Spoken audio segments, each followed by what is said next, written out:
नमस्कार दोस्तों, मेरा नाम है दशरथ प्रधान और आप देखना शुरू कर चुके हैं छोटा नागपुर लाइव। तो चलिए देखते हैं आज झारखंड राज्य की प्रमुख बड़ी खबरें फटाफट। सीसीएल सीएमडी पीएम प्रसाद होंगे कोल इंडिया के नए चेयरमैन। 30 जून को प्रमोद अग्रवाल होंगे रिटायर। सीसीएल सीएमडी पीएम प्रसाद देश के सार्वजनिक प्रतिष्ठान कोल इंडिया के नए चेयरमैन होंगे। लोक उद्यम चयन बोर्ड द्वारा बुधवार को इंटरव्यू हुआ। शॉर्टलिस्ट किए गए कुल 7 उम्मीदवारों के इंटरव्यू के बाद बोर्ड ने पीएम प्रसाद पर मुहर लगा दी। बता दें कि चेयरमैन पद के लिए कुल 17 आवेदक थे, जिसमें शॉर्टलिस्ट के बाद कुल 7 आवेदकों का इंटरव्यू हुआ। Public sector enterprises selection board ने इंटरव्यू के आधार पर पीएम प्रसाद का चयन की अनुशंसा की। श्री प्रसाद सीसीएल के सीएमडी बनने से पूर्व बीसीएल के सीएमडी भी रह चुके हैं। बता दें श्री प्रसाद ने 1988 में खनन में एमटेक किया है। वो डब्ल्यूसीएल एमसीएल में भी पदस्थापित रहे हैं। श्री प्रसाद एनसीएल में निदेशक तकनीकी भी रहे थे। 2015 में वो एनटीपीसी में कार्यकारी निदेशक बने थे। अगस्त 2019 में वो बीसीएल धनबाद के सीएमडी बने थे। 1 सितंबर 2020 को उनका तबादला सीसीएल में हुआ था। खुले में शौच पेशाब करते पकड़े गए तो लगेगा 500 रुपया जुर्माना। झारखंड के शहरी क्षेत्रों में खुले में शौच या पेशाब करना दंडनीय अपराध घोषित किया गया है। शहरी इलाके में खुले में शौच या पेशाब करते हुए पकड़े जाने पर आईपीसी की धारा 269, 270 और 336 के तहत कठोर कार्रवाई की जाएगी।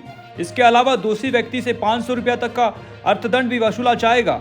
नगर विकास विभाग ने सभी शहरी निकायों को इससे संबंधित आम सूचना जारी करते हुए कार्रवाई करने के निर्देश दिया है। सरायकेला में एक महिला की गोली मारकर हत्या, जांच में जुटी है पुलिस। सरायकेला खरसावां जिला के कुचाई में शुक्रवार की रात एक महिला की गोली मारकर हत्या कर दी गई। घटना की जानकारी मिलने पर परिजन उसे लेकर कुचाई सीएचसी पहुंचे, जहां चिकित्सकों ने उसे मृत घोषित कर दिया। बताया जा रहा है कि मृतक नम्रता सामड़ा 35 कुचाई की रहने वाली थी और सीआरपीएफ कैंप के सामने छोटी सी दुकान चलाती थी। रात्रि करीब 8 से 9 बजे के बीच नम्रता अपनी दुकान बंद करने के लिए सामान समेट रही थी। उसी दौरान किसी अज्ञात व्यक्ति पीछे से उसे सिर पर गोली मार दी। सीएम हेमंत सोरेन ने दी रघुनाथ मुर्मू को श्रद्धांजलि। बोले संथाली भाषा के विकास में दिया बड़ा योगदान। संथाली साहित्यकार और ओलचिकी लिपि के आविष्कारक गुरु गोमके पंडित रघुनाथ मुर्मू को मुख्यमंत्री हेमंत सोरेन ने श्रद्धांजलि दी। शुक्रवार को मुख्यमंत्री हेमंत सोरेन दांडपोल, सारंगपुर, मयूरभंज, ओडिशा पहुंचे और यहां 119वें जयंती पर गुरु गोमके पंडित रघुनाथ मुर्मू की समाधि पीठ और प्रतिमा पर माल्यार्पण किया। इस दौरान मुख्यमंत्री ने समाधि पीठ परिसर का भ्रमण करने के साथ स्थानीय लोगों से संवाद भी किया।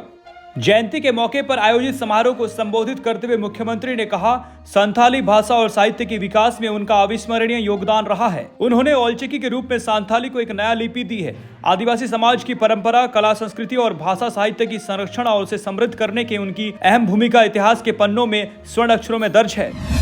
झारखंड में मादक पदार्थ की कारोबारियों की खैर नहीं, संपत्ति होगी जब्त। नवगठित एएनटीएफ की टीम को मिली कई शक्तियां।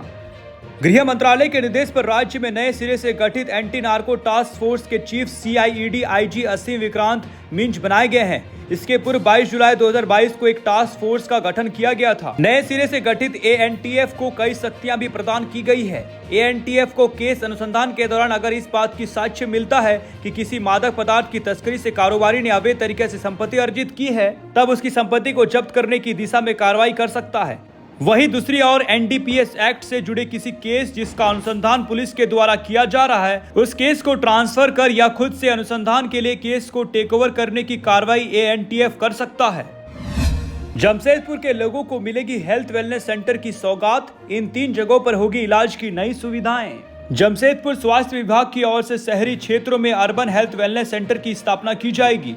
पहले चरण में छायानगर, वारिडी बस्ती, विरसानगर में केंद्र स्थापित होगा। 3 जगहों पर विभाग ने भवन हैंडओवर कर लिया है। Civil surgeon doctor Jujhar Manjhi ने बताया कि इन तीनों सेंटर में पहले ओपीडी संचालित होगा। इसके बाद धीरे धीरे सुविधाएं बढ़ाई जाएगी। सेंटर में आने वाले गंभीर मरीजों का जांच के बाद सामुदायिक स्वास्थ्य केंद्र या सदर अस्पताल भेज दिया जाएगा। झारखंड के बिजली विभाग में नौकरी पाने का सुनहरा मौका। जेबीवीएनएल जल्द करेगी इन पदों पर नियुक्ति। झारखंड बिजली वितरण निगम में पहली नियुक्ति प्रक्रिया जल्द शुरू होगी। इसमें लाइनमैन से लेकर अभियंता तक की नियुक्ति होगी। जल्द ही सरकार के पास अनुशंसा भेजी जाएगी। यह बात अधिकारियों ने शुक्रवार को ऊर्जा दिवस पर प्रोजेक्ट भवन सभागार में आयोजित प्रशिक्षण सह कार्यशाला कार्यक्रम के दौरान कही। सीएमडी अविनाश कुमार ने विभाग की पत्रिका प्रगति का लोकार्पण करते हुए कहा कि विभाग का लक्ष्य हर घर तक 24 घंटा 7 दिन गुणवत्तापूर्ण बिजली पहुंचाना है। वही मौके पर सीएमडी के वर्मा ने anti power theft application, self billing tower application और ओटीएस एप्लीकेशन का अनावरण किया। देवघर एम्स में जनजातीय स्वास्थ्य पर राष्ट्रीय सम्मेलन आज से, केंद्रीय मंत्री अर्जुन मुंडा करेंगे उद्घाटन। देवघर एम्स में जनजातीय स्वास्थ्य पर 2 दिवसीय राष्ट्रीय सम्मेलन का आयोजन 6 और 7 मई को है। समारोह में केंद्रीय जनजातीय कार्य मंत्री अर्जुन मुंडा बतौर मुख्य अतिथि मौजूद होंगे। सम्मेलन में एनीमिया के बढ़ते खतरे और राष्ट्रीय स्तर पर जनजातीय समाज को बेहतर स्वास्थ्य सुविधा सुनिश्चित करने का मंथन किया जाएगा। 11 मई को बालू घाटों की नीलामी की समीक्षा करेंगे मुख्य सचिव। राज्य में बालू घाटों की नीलामी की समीक्षा मुख्य सचिव सुखदेव सिंह 11 मई को करेंगे। वीडियो कॉन्फ्रेंसिंग के माध्यम से राज्य के सभी 24 जिलों के उपायुक्त के साथ बैठक करेंगे। बैठक में बालू घाटों के अलावा डीएमएफटी फंड को भी समीक्षा होगी। डीएमएफटी फंड में 50% राशि भी खर्च नहीं हो सकी है। वहीं अनावश्यक बैंक खातों को बंद करने व अधिग्रहण भूमि की म्यूटेशन की भी समीक्षा की जाएगी। इसके अलावा विकास योजनाओं को भी समीक्षा होगी। गौरतलब है कि राज्य में 608 बालू घाट है, जिसमें केवल 23 बालू घाटों की ही नीलामी हो सकी है। झारखंड के 6 जिलों में प्रदूषण का बड़ा कारण ट्रांसपोर्ट जाने सभी का स्थिति। राज्य प्रदूषण बोर्ड के सहयोग से संस्था सी स्टेप ने झारखंड के 6 शहरों के प्रदूषण की स्थिति पर एक रिपोर्ट जारी की है। इसमें वैसे शहरों को चुना गया है जहां खनन और परिवहन का काम होता है। संस्था ने दुमका, पाकुड़ा, चाईबासा, साहिबगंज, रामगढ़ और हजारीबाग की रिपोर्ट जारी की है।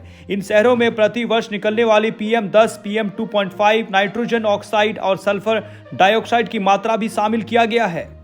इसमें पाया गया है कि दुमका, पाकुड़ा, चाईबासा, साहिबगंज और हजारीबाग में प्रदूषण का सबसे बड़ा कारण परिवहन है। इसमें वैसे स्थानों का चयन किया गया है जो एयरसेड एरिया है। इसके अतिरिक्त इन इलाकों के शहरों की रिपोर्ट का भी संकलन किया गया है। इसका विस्तृत विश्लेषण भी किया गया है। रामगढ़ को छोड़ अन्य जिलों में प्रदूषण का सबसे बड़ा कारण परिवहन है। आज की बुलेटिन समाप्त। राज्यों की पल पल की खबरों के लिए चैनल से जुड़े रहिए। धन्यवाद। जोहार।